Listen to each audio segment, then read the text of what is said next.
You want to hear that one again? Dexter Gordon. We've got to just face the music and dance. It's a terrible Dexter Gordon impersonation. Cue the intro.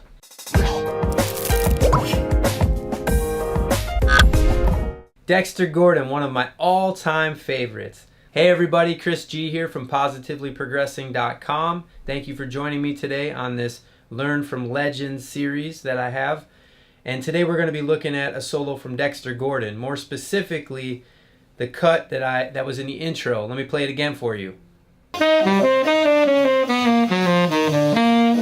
So what's going on there? In the B section of this tune, 3 o'clock in the morning, there's a 2-5 to the 4 chord that occurs, and that's where he plays that line over.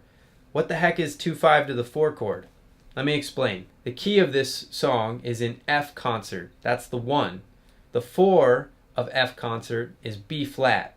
So we're playing a 2-5 to the B flat. Get it? Good. It's a very common progression. You should get your ears wrapped around that sound because it shows up a lot in other standards. So we're going to dig a little deeper here. We're going to talk about that one specific line that Dexter plays over the 2-5 to the 4. Let me play it real quick.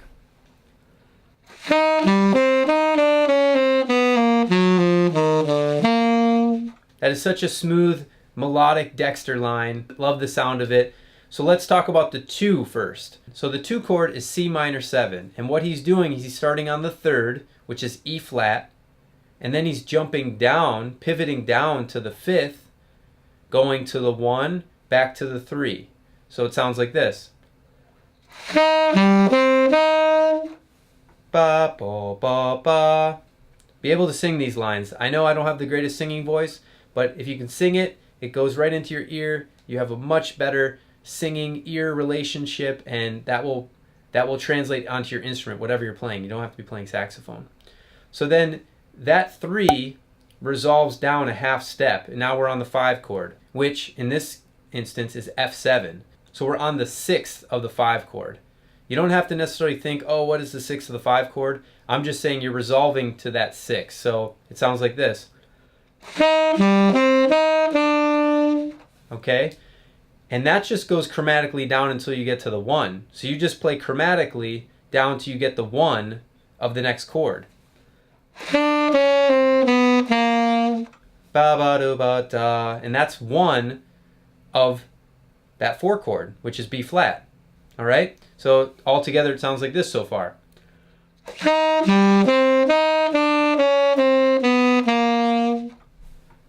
That's it. That's a 2-5 lick right there. That's a great 2-5 line to play over any 2-5. And we're going to go into what you should do with this next, but let me finish the line. So then next, what he does is he plays that 1, and then it jumps down to an interesting note, and I'll tell you where this note comes from in a second, but he goes down to the flat 6 or the sharp 5, whatever you want to think of, and then plays that down to the 3, so it sounds like this.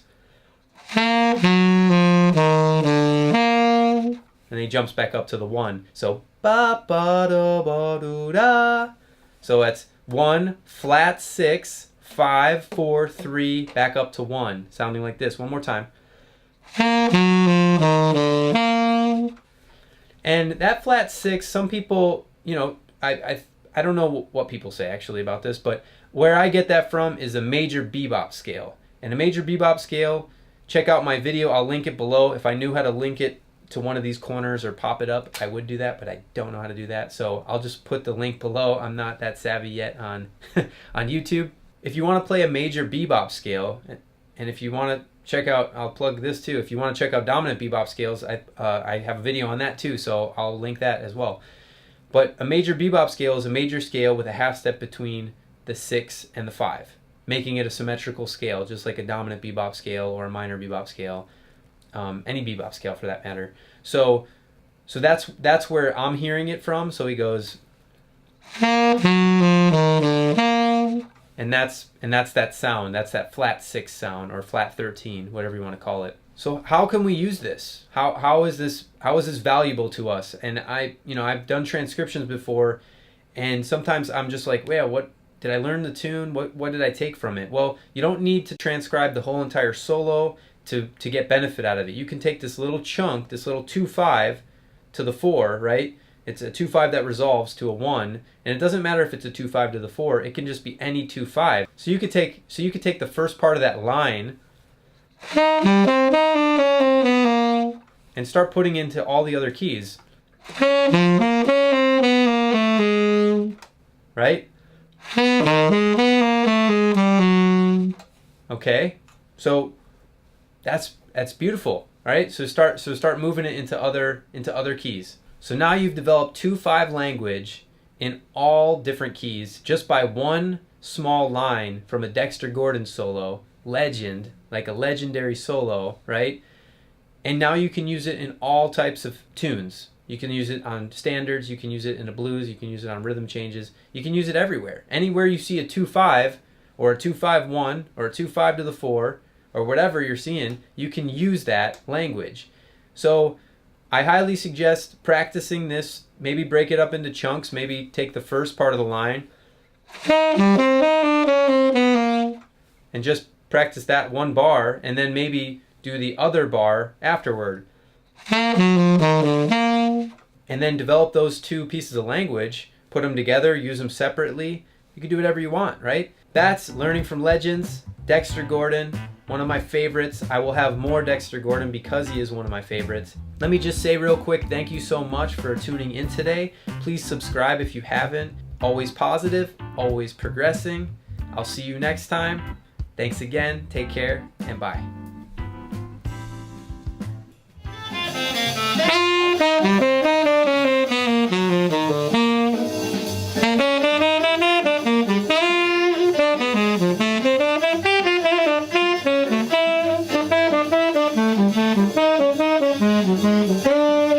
Thank you.